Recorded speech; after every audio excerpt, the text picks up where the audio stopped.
quelque chose qui nous tient très à cœur, qui est une déclaration commune sur la feuille de route.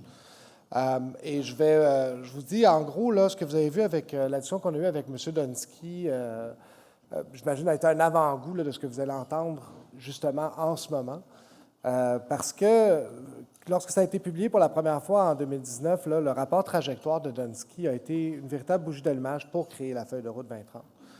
Et nous, ça fait maintenant 2 ans qu'on se promène avec ce document-là à faire ou à essayer de former finalement la coalition nécessaire pour relever le défi de nos cibles climatiques.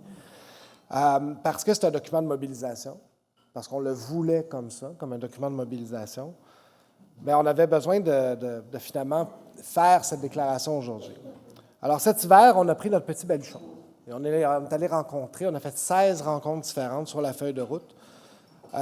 Et ça a été fort positif, là, honnêtement, puisqu'on a pu voir que vraiment les gens partageaient la vision à bien des égards. Je vous dirais aussi que ça a été, depuis sa toute première publication au niveau de la feuille de route en février 2021, lors du colloque virtuel de l'ACPER, il y a eu beaucoup d'avancées. Donc, on les a vues, je crois que le ministre les a énoncées ce matin. Que ce soit en GNR, en biocarburant, le crédit d'impôt remboursable de 10 ans en biocarburant, là, on ne soupçonne pas l'importance que ça a pour notre production locale ici, là, pour les gens qui font du biodiesel, des carburants de basse intensité carbone, etc. Les cibles de GNR, les appels d'offres éoliens, les appels d'offres toute énergie, ainsi que toutes sortes d'autres initiatives qui se déploient, sont sur la bonne voie et clairement sont en ligne avec les messages qu'on avait envoyés dans la feuille de route de ce qu'il fallait faire. Donc, c'est la base de notre prise de parole à l'ACPER, la feuille de route, depuis 2 ans. C'est la base de notre prise de parole auprès des parties prenantes, auprès des gouvernements et lors de nos travaux à la Régie de l'énergie. Et nous agissons autant au côté électrique des choses. Nous sommes maintenant intervenants dans les dossiers de prix du GNR également. Donc, on agit sur les 2 fronts et c'est ce document-là qui alimente notre prise de parole. Alors, c'est dans cet esprit-là que les 16 rencontres ont été tenues. Et puis, il y a 9 organisations que vous voyez ici. Là, vous voyez les logos, vous en faites pas, je vais toutes les nommer. Politiques, environnementales, économiques, qui ont adhéré à ce message-là. Parce que ce qu'on a fait, c'est qu'on a pris la feuille de route, on a pris l'essentiel des messages qui étaient dedans, puis on a formé une déclaration commune, consensuelle, qui appelle finalement à cette collaboration d'idées pour que l'ensemble des parties prenantes de la discussion énergétique trouvent moyen d'agir sur nos cibles. Alors, ils se sont réunis autour de principes directeurs simples que vous connaissez, la bonne énergie au bon endroit, l'absence de solutions uniques, de faciliter l'économie circulaire, de répondre aux enjeux de pointe, d'améliorer la balance commerciale du Québec. Et bien sûr, ils souhaitent la mise en place de mesures concrètes pour permettre de développer le portefeuille énergétique québécois. Alors, laissez-moi prendre juste un peu de temps pour les saluer, les remercier de permettre à notre feuille de route de se propager, de prendre vie, d'être partagée, d'être adaptée aux différents contextes, parce que c'était ça l'idée. L'idée, ça n'a jamais été d'avoir raison. L'idée, ça a toujours été de créer finalement cette prise de conscience, ou en tout cas de la partager, pour que tout le monde collabore selon leurs moyens, leurs réalités, leurs enjeux. Alors, merci à la Fédération québécoise des municipalités d'avoir adhéré à cette déclaration conjointe. Merci au Conseil du patronat du Québec d'avoir adhéré à cette, encore une fois, déclaration commune. Merci à Équiterre. Merci à Nergica. Merci au CETEC, le Conseil des entreprises en technologie environnementale du Québec, le CETEC qui nous a beaucoup aidés dans nos dossiers GNR et biocarburants cet été, cet automne. Merci à Énergie Solaire Québec qui mène un combat sans relâche pour le mesurage net et on les appuie là-dedans. Merci à Vision Biomasse Québec, dont les déclarations et les énoncés de vision d'il y a maintenant 5 ans sont intégrés à la feuille de route de l'ACPER. Merci à l'Association des distributeurs d'énergie avec lesquels nous partageons beaucoup de préoccupations et de visions. Et merci à l'Escouade d'énergie, bien sûr, de s'être joint à cette déclaration.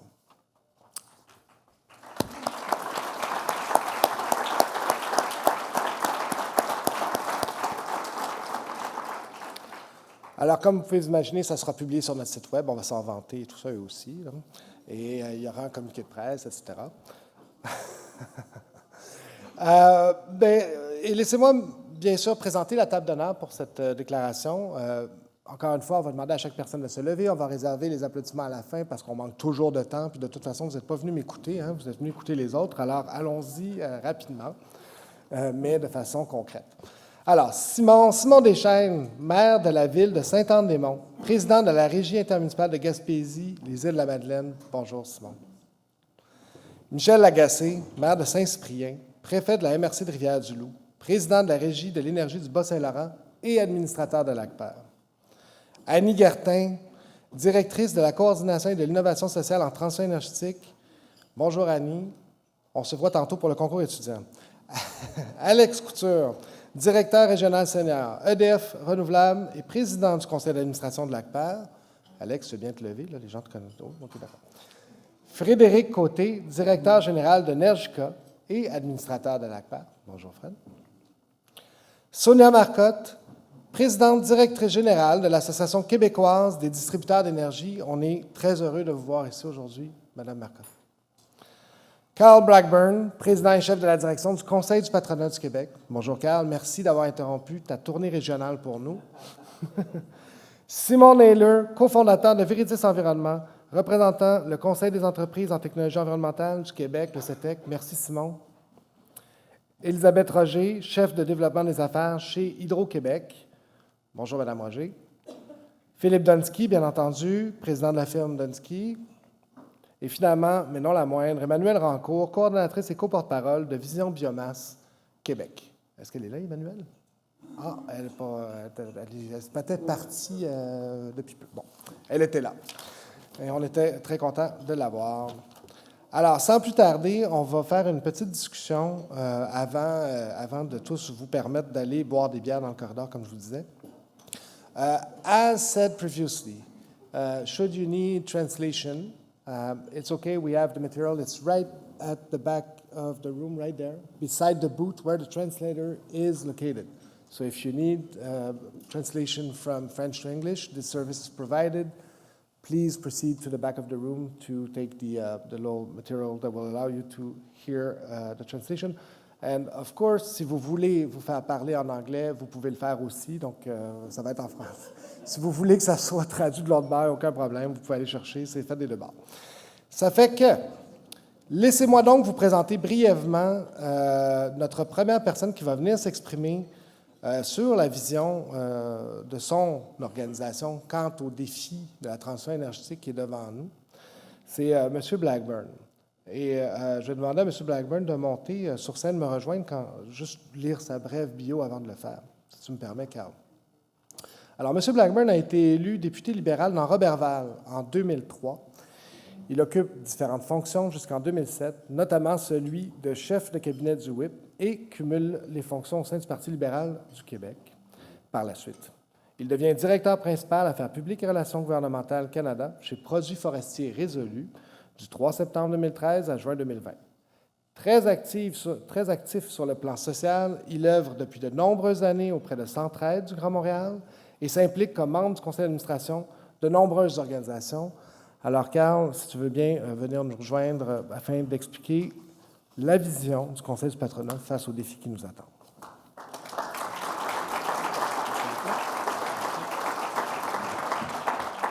Merci beaucoup, Gabriel. Alors, bonjour, chers amis.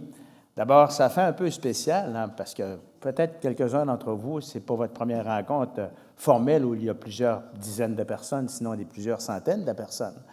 Mais dans les 2 dernières années, j'ai eu l'occasion de faire beaucoup de discours, beaucoup de présentations, mais devant mon écran. Et sincèrement, ça nous fait extrêmement plaisir d'être ici avec vous aujourd'hui et de vous saluer. Alors, sachez que de faire un petit détour de la tournée du Québec pour venir vous rencontrer, c'est avec grand bonheur et surtout grand empressement qu'on a accepté de le faire. D'abord, je voudrais remercier Daniel Giguère, que je connais bien.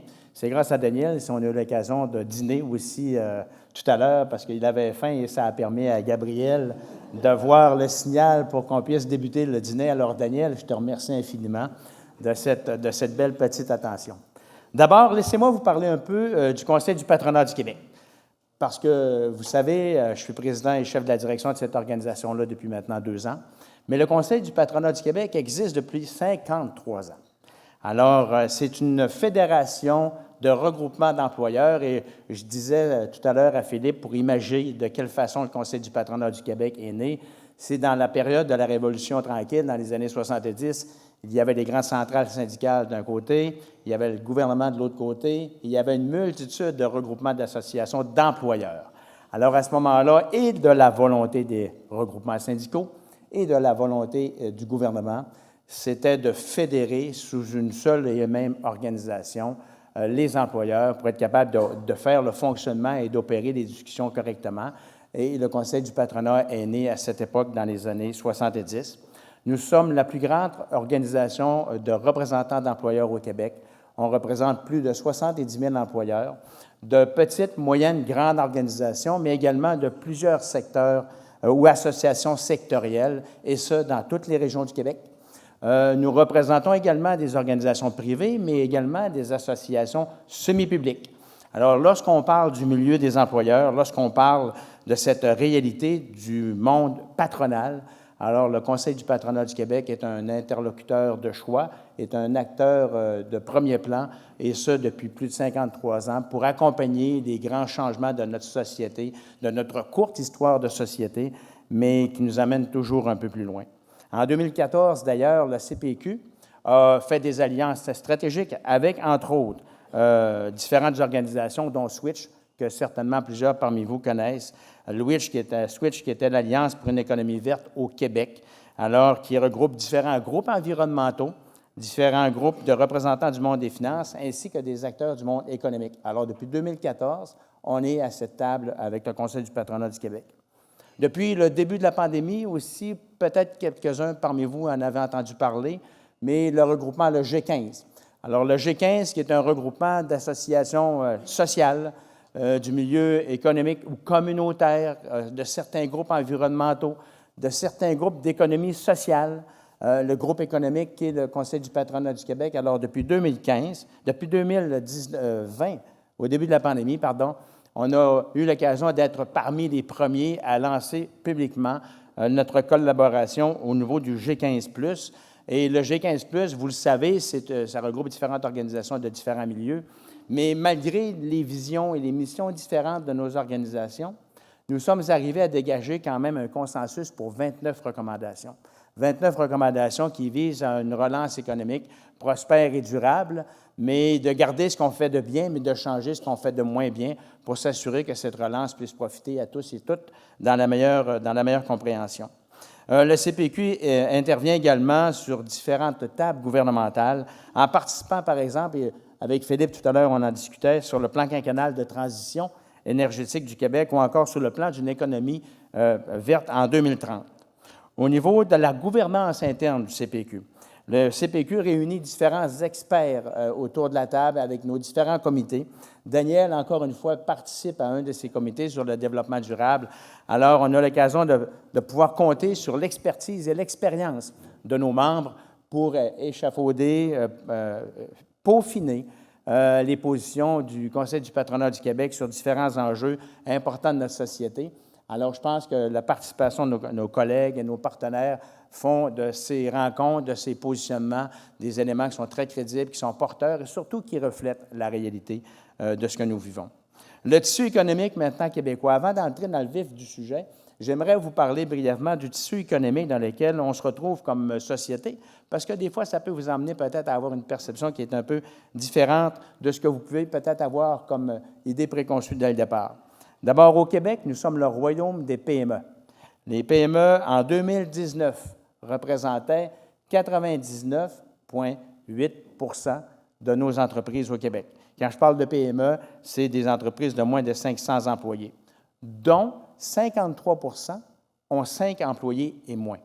Donc, vous voyez qu'on est vraiment une économie qui est, en termes d'organisation, avec des petites organisations. On est une petite économie ouverte sur le monde. On parle que nos exportations représentent 30 du PIB seulement au Québec, dont près de 70 et vous ne serez pas surpris, sont exportés du côté sud de la frontière avec nos partenaires économiques des États-Unis. Et un autre 20 lui est expédié, outre les provinces, à travers le Canada. Donc, on a besoin des marchés d'exportation pour croître et prospérer ensemble. Et lorsque vous voyez sous le logo du CPQ Notre devise « Prospérer ensemble pour tous, par tous et avec tous », je pense, prend tout son sens à ce niveau. L'économie du Québec, donc, est plus sujette à certaines intensifications de la concurrence mondiale, surtout dans le contexte dans lequel on est. Plusieurs industries sont en essor, comme par exemple l'intelligence artificielle, les TI, l'électrification des transports, les ressources naturelles et les minéraux. Originaire d'une région comme celle du Saguenay-Lac-Saint-Jean, je sais tout particulièrement à quel point les ressources naturelles sont importantes dans notre environnement économique et à quel point celles-ci doivent et peuvent être mises à contribution pour notre croissance mutuelle. Finalement, rappelons que les prélèvements fiscaux, malheureusement, ici au Québec, sont plus élevés qu'ailleurs. Alors, ça vient fragiliser, je dirais, la capacité compétitive des entreprises québécoises versus leurs compétiteurs à l'international ou à autres endroits. L'état de situation, maintenant au Québec. Vous ne serez pas surpris si je vous parle de pénurie de main-d'œuvre. Dans ma tournée, Gabriel, avec les élus, avec les entreprises, l'enjeu numéro un, et je suis convaincu que c'est probablement l'enjeu numéro un de ceux et celles qui sont ici aujourd'hui, c'est la pénurie de main-d'œuvre. Alors malheureusement, cette pénurie de main-d'œuvre, pour ceux qui pensent que c'est une bonne nouvelle, bien malheureusement, c'est une mauvaise nouvelle. Une entreprise sur deux refuse des contrats parce qu'elles n'ont pas la main-d'œuvre nécessaire pour être capable de les réaliser. Presque une entreprise sur deux reporte ou cancelle des projets d'investissement dans leur organisation, et ça ne chiffre pas en dizaines de millions de dollars ni en centaines de millions de dollars, mais en milliards de dollars de pertes en investissement à chaque année, parce que malheureusement, nous n'avons pas la main-d'œuvre pour être capable de les réaliser. Et lorsque vous additionnez cette réalité par rapport au tissu économique de notre profil économique au Québec, vous comprendrez très, très vite que les défis, ils sont énormes auprès des entreprises. Maintenant, les autres principaux freins, par contre, au niveau des entreprises, pour réussir le virage vert, parce qu'on vient de rendre public un livre vert, et les principaux freins chez les entreprises, lorsqu'on les questionne concernant ce virage vert auquel elles souhaitent participer, c'est d'abord un défi identifié sur le manque de financement.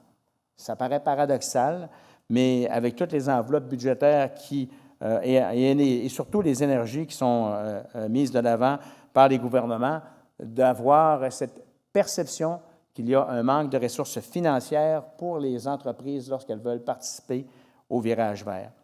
Deux, les appels de projets sont un peu plus compliqués, soit des délais qui sont très serrés, soit que les subventions ne répondent pas nécessairement à la réalité, mais souvent, malheureusement, on peut se perdre également dans les dédales administratives, ce qui est un frein pour les entreprises en termes de capacité d'entreprendre et de réussir le virage vert. L'autre défi, et il n'est pas le moindre, le manque de connaissances. La problématique reliée à la pénurie de main-d'œuvre, vous en conviendrez, on manque d'expertise auprès des PME. Et les PME, elles, n'ont pas nécessairement tous les départements nécessaires pour être capables de faire ces recherches, de faire ce développement à l'interne. Donc, il y a vraiment une expertise qui est déficiente au niveau des gestionnaires concernant cette transition verte. Mais également les fonctionnaires, parce qu'il faut faire avec ce que nous avons, et dans un contexte où la rareté de main-d'œuvre et de tissu économique et de plus petites organisations, c'est clair que ça apporte son lot de défis importants. Des bonnes intentions, par contre, peuvent mener à la place de mauvaises solutions, surtout si on prend en compte les particularités de chacune des régions. Et ce qu'on souhaite, bien évidemment, dans le positionnement qu'on défend, c'est d'arriver avec du sur-mesure et non pas du mur à mur, et c'est de cette façon qu'on va arriver à s'en sortir. Elles ont aussi besoin de prévisibilité, les entreprises. Vous le savez, le meilleur soutien, le meilleur projet, s'il a de l'incertitude, de l'imprévisibilité ou de l'incertitude, malheureusement, il est voué presque trop souvent à des échecs. Donc, le milieu économique a besoin de prévisibilité pour faire des investissements à court, moyen et surtout à long terme. Mais on doit également anticiper la transformation de notre économie. Près de 150 000 emplois vulnérables au Québec dans ce contexte de transition énergétique sont à risque. Et si on regarde les secteurs qui peuvent être le plus touchés, bien, ces emplois peuvent évoluer vers d'autres secteurs. On travaille d'ailleurs auprès du gouvernement sur différentes tables, entre autres avec la Fédération, la FTQ, pour tenter de trouver une façon intelligente de faire cette transition au bénéfice du Québec. Pour les entreprises, lorsqu'on a fait notre petit sondage auprès de nos membres, pour les entreprises québécoises, investir dans le développement durable, c'est gagnant. 71 des Québécois affirment que plus d'une entreprise a de fortes valeurs environnementales, plus ils ont envie d'aller travailler pour cette entreprise. Et je discutais tout à l'heure avec Philippe, lorsque j'étais à Paris l'an passé, ça paraît bien de dire comme ça dans un discours lorsque j'étais à Paris l'an passé, mais c'était simplement pour participer au lancement d'une nouvelle organisation mondiale. Et le discours du patronat francophone à l'international est vraiment un discours qui est tourné vers l'avenir, un discours qui voit dans le potentiel de cette transition énergétique des opportunités pour le monde économique. Et de cette façon-là, si on est à mesure de pouvoir bien cerner, bien saisir ces opportunités, c'est tout le Québec qui va s'en sortir gagnant là-dedans. Au niveau des recommandations qu'on a faites récemment, parce qu'en décembre dernier, on vient de dévoiler le livre vert concernant le développement durable et cette transition verte, livre vert qui a été construit, bâti, réfléchi grâce à la collaboration de nos partenaires sur différents comités, comme je l'ai mentionné tout à l'heure. D'abord, les premières recommandations, c'est diversifier l'utilisation de l'écofiscalité, sans ajouter au fardeau des entreprises et des citoyens. Donc, une écofiscalité neutre. Tu rajoutes une écofiscalité, il faut que tu en retires une. Appel d'offres plus soucieux de l'environnement. Les gouvernements ont la capacité d'être des acteurs clés dans cette transition. Ils ont la capacité de lancer des processus d'appel d'offres, des projets d'appel d'offres, des projets d'investissement et de s'assurer qu'on puisse avoir des éléments nouveaux en termes de possibilités d'octroi des contrats, à l'exception de toujours avoir le plus bas soumissionnaire. Dans un contexte de transition énergétique, ça nous apparaît essentiel où on doit profiter de ces appels d'offres plus importantes reliés en termes de développement durable. Puis on parle souvent dans le contexte de transition énergétique, les gouvernements peuvent et doivent encourager cette transition sur les appels d'offres. Transport et aménagement du territoire plus efficace et intelligent. Favoriser le transport intermodaux. D'ailleurs, tout à l'heure, Gabriel parlait du bonne énergie au bon endroit avec la bonne utilisation. Ça fait partie de notre ADN également au Conseil du patronat de réfléchir de cette façon et de s'assurer qu'on met les priorités aux bons endroits et qu'on encourage, lorsque c'est possible de le faire, le transport collectif relié davantage avec les potentiels que nous avons. Puis il faut tenir compte aussi de la grande immensité du territoire québécois. Lorsqu'on a l'occasion de le sillonner, je le fais encore récemment et je l'ai fait tout au cours de ma carrière professionnelle, le Québec, c'est grand. Alors, il y a des régions, il y a des espaces extrêmement éloignés entre les deux pôles. Et dans ce contexte, une situation, une solution unique n'est pas certainement à souhaiter, la plus souhaitable. Et Gabriel, tu parlais tout à l'heure d'économie circulaire. Alors, les membres du Conseil du patronat sont également d'accord avec cet enjeu-là, de s'assurer qu'on puisse en faire encore beaucoup plus.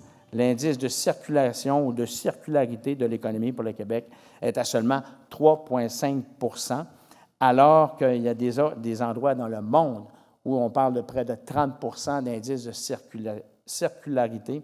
Circularité, c'est ça. Alors, il y a certains mots comme ça, des fois, qui sont un peu plus compliqués. Alors, je ne veux surtout pas m'enfarger dans celui-ci.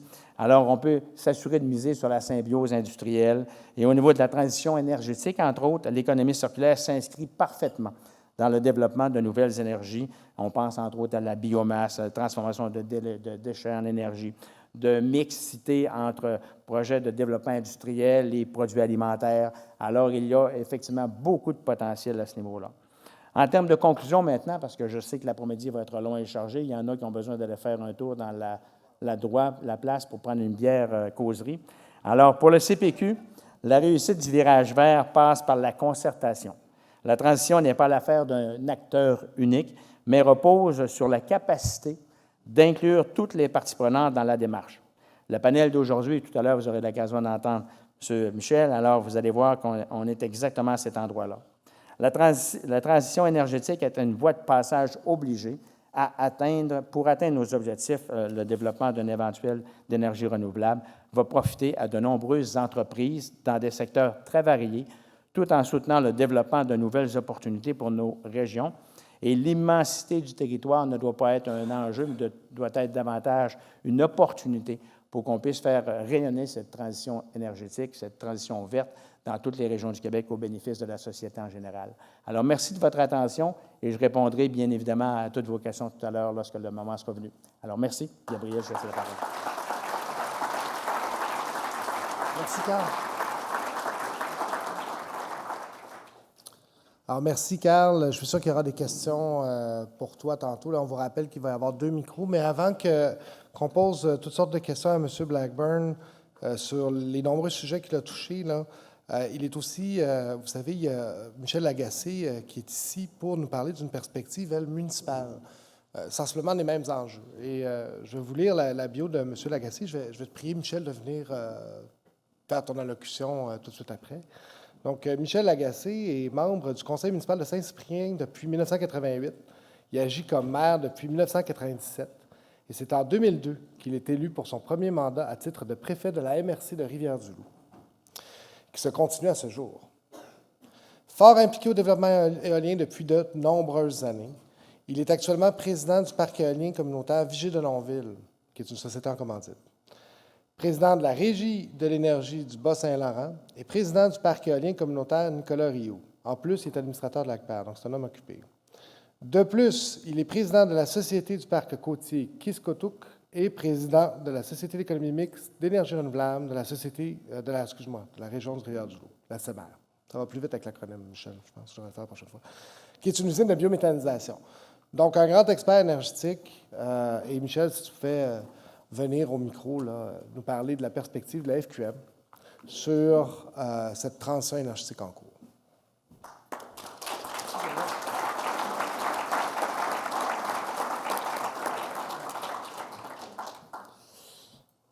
Membre de la table d'honneur. Moi aussi, je suis... Daniel est parti. Je voulais dire que j'étais très heureux de voir Daniel. Mais bon, on s'en prendra, Daniel. Je voulais avoir un visage sympathique durant ma conférence. Je pensais me fier sur Daniel, mais finalement, il n'est pas là. Quand j'étais petit, pour moi, j'aurais beaucoup aimé avoir un lutrin, parce que les exposés orales, c'était tout un défi. Donc, les gens n'auraient pas pu voir que les jambes me tremblaient. Donc, j'aurais bien aimé avoir un lutrin. Donc, l'importance des municipalités dans la lutte au changement climatique, la récurrence qui est de plus en plus accrue des aléas climatiques requiert dorénavant une adaptation ingénieuse au changement climatique de la part des municipalités. Le climat du Québec s'est modifié au courant des dernières décennies, entraînant notamment une hausse des températures et des précipitations. Les effets sont particulièrement importants en période hivernale, avec des hausses qui sont 2 fois plus élevées qu'en été. Les inondations historiques de 2019 sont une manifestation de ce changement de climat. Il faut s'attendre d'ici la fin du siècle à la poursuite de cette tendance. La hausse des températures a plusieurs effets, dont une augmentation du nombre de jours au-dessus de 30 degrés, ainsi qu'une augmentation du nombre d'événements de gel-dégel. Ce climat changeant entraîne une augmentation des aléas des changements climatiques, tels les feux de forêt, des inondations, des épisodes de sécheresse, des ondes de tempête. On l'a vu en fin de semaine. Pour ceux qui étaient à Québec, sur le boulevard Laurier, c'était assez impressionnant. Puis je pense aussi ailleurs au Québec. Donc, les conséquences pour les municipalités sont multiples et peuvent toucher des actifs municipaux notamment. Pour vous parler de qu'est-ce que ça peut occasionner, les changements climatiques, vous savez, je suis maire d'une communauté qui s'appelle Saint-Cyprien. En 1980, une idée de génie pour occuper nos citoyens, nos enfants et nos plus âgés. Maintenant, je serai dans la gang des plus âgés. On a mis en place une glace naturelle. En 1980, c'était 120 jours en continu d'utilisation de la glace naturelle. En 2010, lorsqu'on a fait les changements, puis à l'époque, c'était notre député Jean Damour, pour une glace artificielle, bien, c'était 63 jours en discontinu. Donc, les changements climatiques sont là, sont présents. Est-ce qu'on peut collaborer? Est-ce qu'on peut jouer un rôle sur notamment l'efficacité énergétique? Oui, les communautés le font déjà via le changement des éclairages pour ce qui est du LED, notamment. Donc, c'est assurément une belle façon de procéder. Il y a aussi, puis on en parlait à la table tantôt, Amkoui. On avait eu des relations à l'époque entre la Conférence régionale des élus du Bas-Saint-Laurent et de même que l'Association des communes forestières françaises sur des chaufferies bois, des réseaux de chaleur. Bien, Amkoui, c'est un réseau de chaleur. Et l'hôpital d'Amkoui a retiré du mazout pour ce qui est de son chauffage, sauver 125 000 par année en utilisant la biomasse forestière qui est à proximité. La même chose pour la municipalité de Saint-Valérien. Vous savez, les communautés sont actuellement mises devant un fait important. Il y a de moins en moins de chrétiens à la messe et de plus en plus de demandes de conversion des églises. Donc, Saint-Valérien a converti son église en une salle communautaire et maintenant, le chauffage est au niveau de la biomasse forestière. C'est la même chose chez nous à Saint-Cyprien. Donc, il y a vraiment des défis importants, très importants. Dans la foulée des changements climatiques, nombre de municipalités et de MRC déploient des mesures d'adaptation, d'atténuation pour faire face aux principales conséquences environnementales de l'heure. Les municipalités, d'un côté, contrôlent directement des émissions de gaz à effet de serre via leurs services, l'installation, bâtiments, parcs de véhicules municipaux. De plus, elles influencent également plusieurs autres émissions via la planification, l'accès au transport collectif, les codes du bâtiment, les normes d'aménagement et les règles de développement et les règlements de zonage. On ne parlera pas ici de la densification parce que pas tout le monde qui s'entend là-dessus. Les municipalités influent donc sur les émissions de gaz à effet de serre par leurs pratiques d'aménagement, leur répartition spatiale des activités économiques, leur réseau de transport collectif et l'efficacité énergétique du parc immobilier se trouvant sur leur territoire.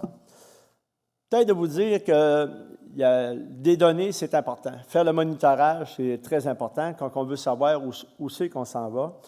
Vous savez, le Bas-Saint-Laurent, puis là, je vais faire des parallèles. Le Bas-Saint-Laurent, puis ce qui est bon pour le Bas-Saint-Laurent est bon pour toutes les régions du Québec.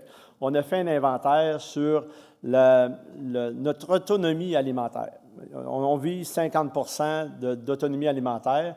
Actuellement, on est à 42 %. Donc, il y a matière à amélioration. Notamment, ce qu'on se rend compte, c'est que, peut-être parce qu'il y a plus de gars, plus de viande est produite, pas assez de légumes, pas assez de fruits. Donc, il y a effectivement un enjeu qui est là, qui est important. Pour ce qui est de l'autonomie énergétique, parce que ça nous intéresse là aussi, on veut atteindre le 50 d'autonomie énergétique. Actuellement, on parle d'une autonomie énergétique à 35 %. L'électricité représente un peu moins de 50 % de notre consommation totale des énergies, qui sont couvertes à 80 % par la production de parcs éoliens. Donc, la production de parcs éoliens au Bas-Saint-Laurent fait en sorte qu'on consomme passablement d'énergie verte.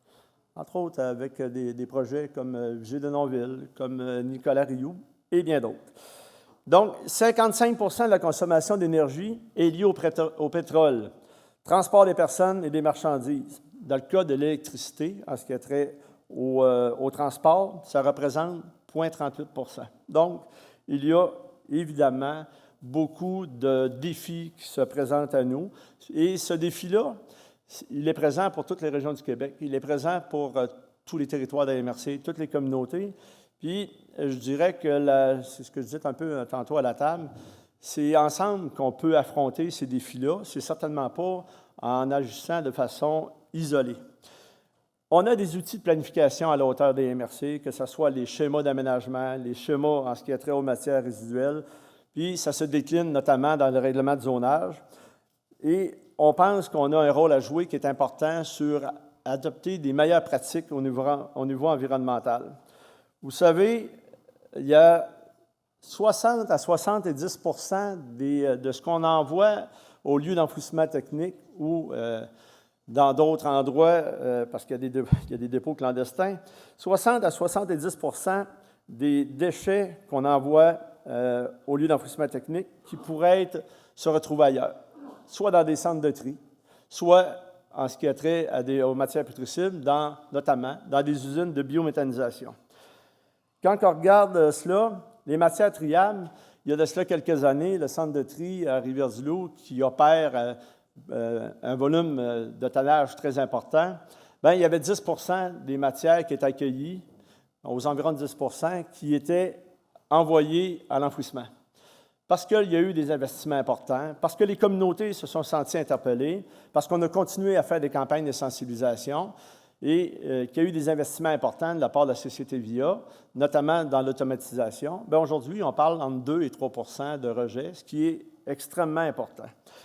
Quand on parle du transport collectif, je dirais que c'est la même chose.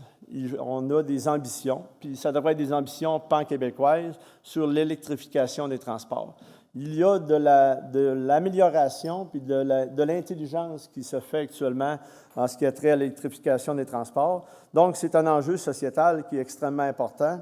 Vous savez, quand on parle des matières putrescibles, je peux en parler, je peux en parler longtemps, par rapport à la biométhanisation.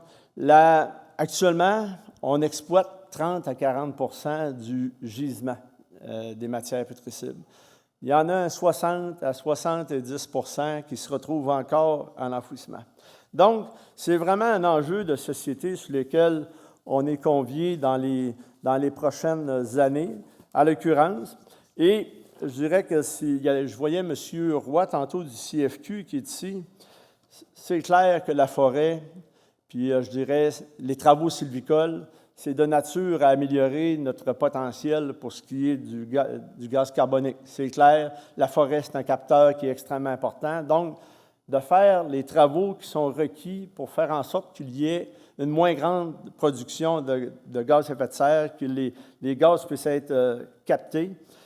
L'autre élément aussi, vous savez, on a eu une bonne nouvelle il y a de cela quelques semaines, c'est le plan stratégique d'Hydro-Québec avec ses ambitions en lien avec le 3000 MW. C'est clair que c'est un défi qui est intéressant de voir arriver Hydro-Québec au travers des multiples joueurs. On est content qu'il s'additionne aux partenaires publics. On est content aussi qu'il s'additionne aux partenaires privés. Parce que les partenaires privés nous ont fait la démonstration dans les dernières années de leur rôle indispensable dans l'émergence de la filière éolienne, dans sa pérennisation, puis surtout dans sa volonté de faire en sorte que ça devienne une énergie qui soit accessible et intéressante pour les Québécois. Fait qu'on va être content de travailler avec Hydro-Québec sur ces éléments-là. Et je le répète, soit dit en passant, par rapport à la feuille de route, je veux saluer tout le travail qui a été fait par l'ACPER, par Gabriel notamment. Et je parlais tantôt d'intelligence. Il y a beaucoup d'intelligence à l'ACPER au travers de Gabriel, puis au travers des collaborateurs qu'il a su trouver au fil des derniers mois. Puis j'ai beaucoup apprécié aussi la présentation de M. Donsky. Donc, je dirais que si la FQM a une vision à bâtir en ce qui a trait à l'environnement, aux perspectives en lien avec la feuille de route, bien, on va devoir s'inspirer de M. Donsky et de l'ACPER. Merci beaucoup.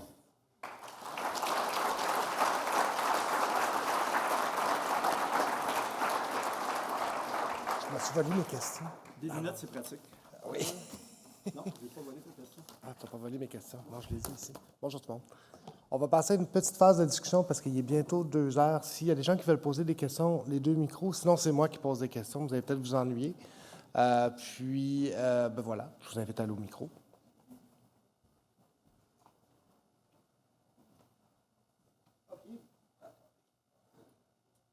Ben, bonjour Carl, bonjour Michel.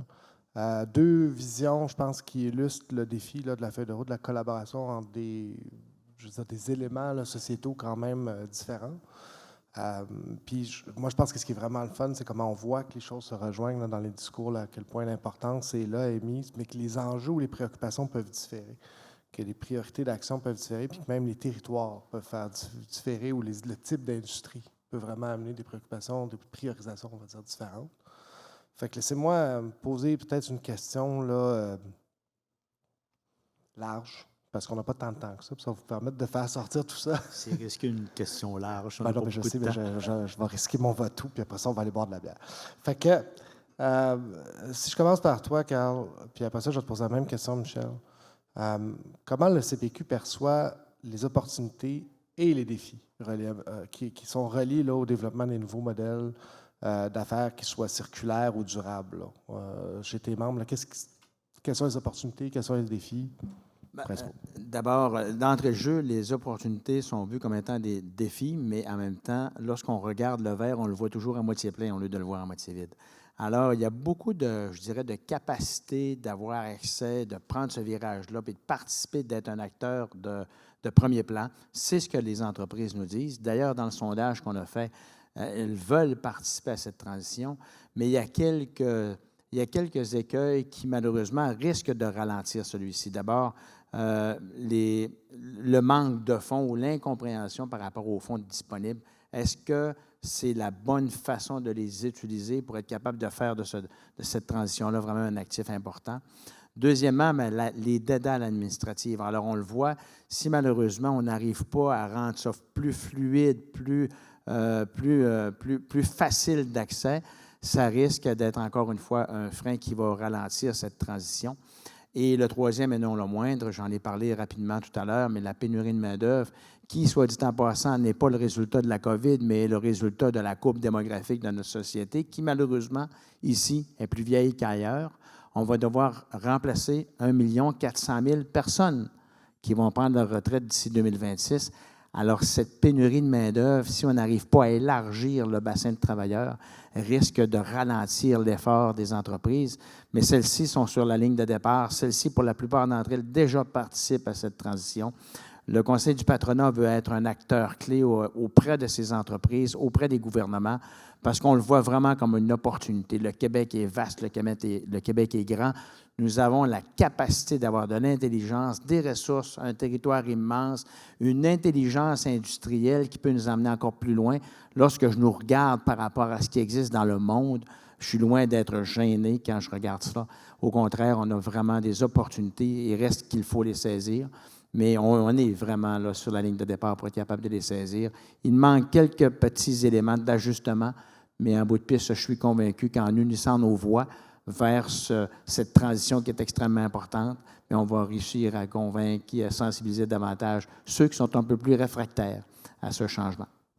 Ouais, merci beaucoup, M. Blackburn. C'est sûr que les membres aussi sont sensibles aux enjeux de main-d'œuvre. C'est quelque chose qui est souvent soulevé. D'ailleurs, l'expertise en bioénergie, en hydrogène, qu'il faut aller chercher. Puis, c'est sûr que, je vais le dire comme ça, mais l'harmonisation ou la simplification des programmes est au cœur de nos messages aussi, là, pour que les gens aient accès au programme, fassent les démarches nécessaires, déploient les actifs.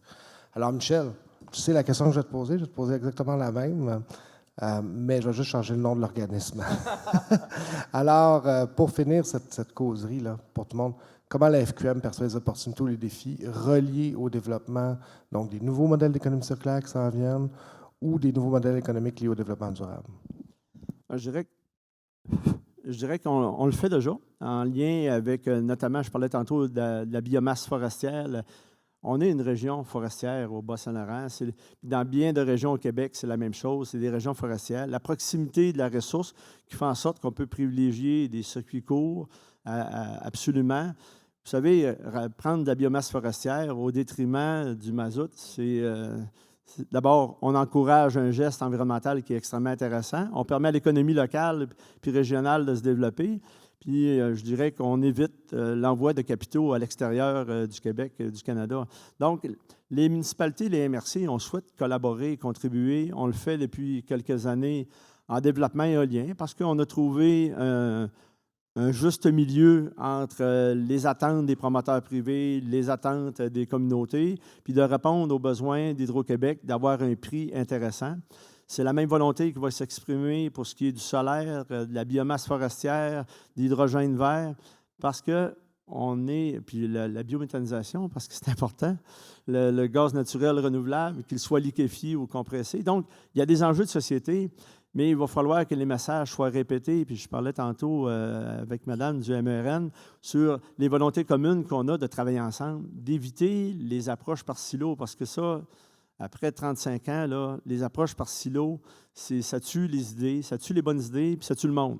Fait qu'il faut travailler de façon transversale et non pas dans des approches par silo. Et Madame l'a bien reflété tantôt. Fait que c'est ça le défi qui nous attend, puis de voir qu'on peut être collaborateur, je dirais, dans les projets qui sont à mettre en avant, que ce soit les circuits courts, les économies circulaires avec les entreprises, parce que entre guillemets, les déchets des uns deviennent les intrants des autres. Fait que c'est ça le défi. Merci. Bien, merci beaucoup, Michel. Merci beaucoup, Carl. Carl, d'avoir interrompu ta tournée. Michel, je sais que tu es un homme extrêmement occupé. Là. Tu fais du GNR, tu fais de l'éolien. Bientôt du solaire, tu m'as dit? Non. On a hâte. OK, bon, parce que Michel fait bouger les affaires, tu sais, quand il s'en occupe. Là. Alors, merci beaucoup, messieurs. Une bonne main d'applaudissements.